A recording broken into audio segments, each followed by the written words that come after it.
ನಮಸ್ಕಾರಗಳು ಸ್ನೇಹಿತರೆ, ದೀಪಾ ಹುಲ್ಲೂರು ಎಜುಕೇಷನ್ಗೆ ಸ್ವಾಗತ. ವೀಕ್ಷಕರೇ, ಈ ದಿನ ನಾವು ಮನೋವಿಜ್ಞಾನ ಮತ್ತು ಶೈಕ್ಷಣಿಕ ವಿಜ್ಞಾನಕ್ಕೆ ಸಂಬಂಧಿಸಿದಂತೆ ಕೆಲವೊಂದು ಪ್ರಶ್ನೋತ್ತರಗಳನ್ನು ತಿಳಿಯೋಣ. ಬನ್ನಿ ವೀಕ್ಷಕರೇ, ಈ ವಿಡಿಯೋವನ್ನು ಸ್ಟಾರ್ಟ್ ಮಾಡೋಣ. ಪ್ರಶ್ನೆ 1.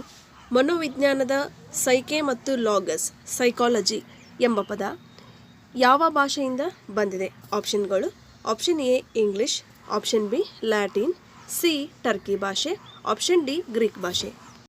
ಸರಿಯಾದ ಉತ್ತರ ಆಪ್ಷನ್ ಡಿ ಗ್ರೀಕ್ ಭಾಷೆಯಾಗಿದೆ. ಈ ಸೈಕಾಲಜಿ ಅನ್ನುವಂಥ ಪದ ಗ್ರೀಕ್ ಭಾಷೆಯಿಂದ ಬಂದಿರುವಂಥದ್ದು. ಪ್ರಶ್ನೆ 2. ಮನೋವಿಜ್ಞಾನವು ಆತ್ಮದ ವಿಜ್ಞಾನದ ವಿಜ್ಞಾನವಲ್ಲ ಎಂದು ಮೊದಲು ವಿರೋಧಿಸಿದವರು ಯಾರು? ಆಪ್ಷನ್ಗಳು: option A Kent, option B Watson, option C Fechner, option D Sigmund Freud. ಸರಿಯಾದ ಉತ್ತರ ಆಪ್ಷನ್ ಎ ಕೆಂಟ್. ಇವರು ಮನೋವಿಜ್ಞಾನವು ಆತ್ಮದ ವಿಜ್ಞಾನದ ವಿಜ್ಞಾನವಲ್ಲ ಅಂತ ಹೇಳಿದರು. ಪ್ರಶ್ನೆ 3. ಮನುಷ್ಯನ ವರ್ತನೆಯ 3 ಮುಖಗಳನ್ನು ತಿಳಿಸಿಕೊಟ್ಟವರು ಯಾರು?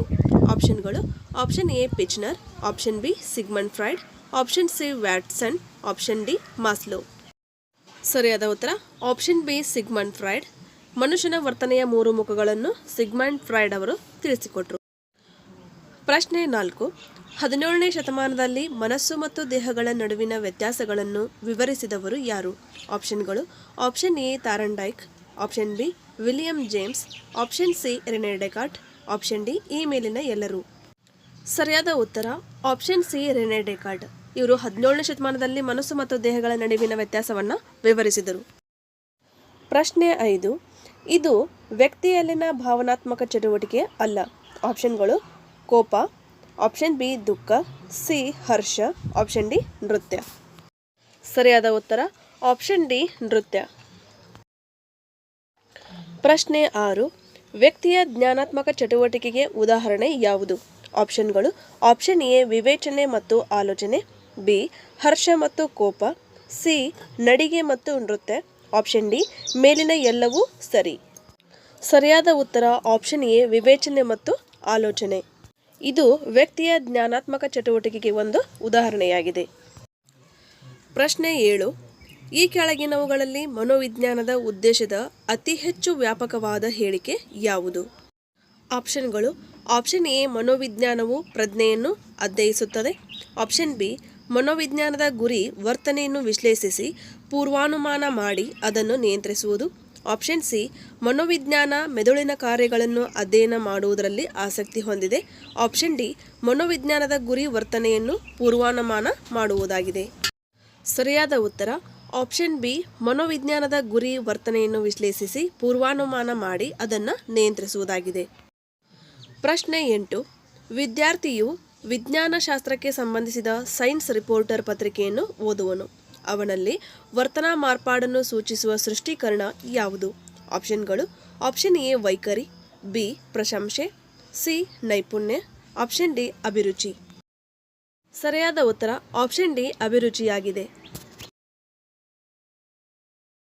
ಪ್ರಶ್ನೆ 9. ಶೈಕ್ಷಣಿಕ ಮನೋವಿಜ್ಞಾನವು ಒಂದು ಡ್ಯಾಶ್ ಆಗಿದೆ. ಆಪ್ಷನ್ಗಳು: ಆಪ್ಷನ್ ಎ ಭೌತವಿಜ್ಞಾನ, ಬಿ ಜೈವಿಕ ವಿಜ್ಞಾನ, ಸಿ ಜ್ಞಾನ ವಿಜ್ಞಾನ, ಆಪ್ಷನ್ ಡಿ ಮನೋವಿಜ್ಞಾನದ ಅನ್ವಯದ ಶಾಖೆ. ಸರಿಯಾದ ಉತ್ತರ ಆಪ್ಷನ್ ಡಿ ಮನೋವಿಜ್ಞಾನದ ಅನ್ವಯದ ಶಾಖೆಯಾಗಿದೆ. ಪ್ರಶ್ನೆ 10.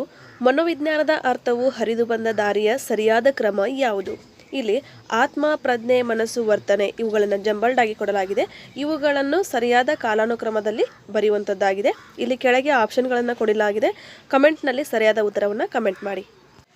ಸರಿಯಾದ ಉತ್ತರ ಆಪ್ಷನ್ ಬಿ 1, 3, 2, 4 ಆತ್ಮ, ಮನಸ್ಸು, ಪ್ರಜ್ಞೆ, ವರ್ತನೆಯಾಗಿದೆ. ಪ್ರಶ್ನೆ 11. ಪರಿಸರಕ್ಕೆ ಸಂಬಂಧಿಸಿದಂತೆ ವ್ಯಕ್ತಿಯ ಚಟುವಟಿಕೆಗಳ ವೈಜ್ಞಾನಿಕ ಅಭ್ಯಾಸವೇ ಮನೋವಿಜ್ಞಾನ ಎಂದ ಮನೋವಿಜ್ಞಾನಿ ಯಾರು? ಆಪ್ಷನ್ಗಳು: option A Garrett, option B Crow ಮತ್ತು Crow, option C Woodworth, option D McDougall. ಸರಿಯಾದ ಉತ್ತರ ಆಪ್ಷನ್ ಸಿ ವುಡ್ವರ್ತ್. ವೀಕ್ಷಕರೇ, ನೀವು ಕೂಡ ಸರಿಯಾದ ಉತ್ತರವನ್ನು ಕಮೆಂಟ್ ಬಾಕ್ಸ್ನಲ್ಲಿ ಕಮೆಂಟ್ ಮಾಡಿ. ದಯವಿಟ್ಟು ಈ ವಿಡಿಯೋ ನಿಮಗೆ ಇಷ್ಟ ಆಗಿದ್ದಲ್ಲಿ ದಯವಿಟ್ಟು ಲೈಕ್ ಮಾಡಿ, ಶೇರ್ ಮಾಡಿ, ಸಬ್ಸ್ಕ್ರೈಬ್ ಆಗಿ. ಧನ್ಯವಾದಗಳು.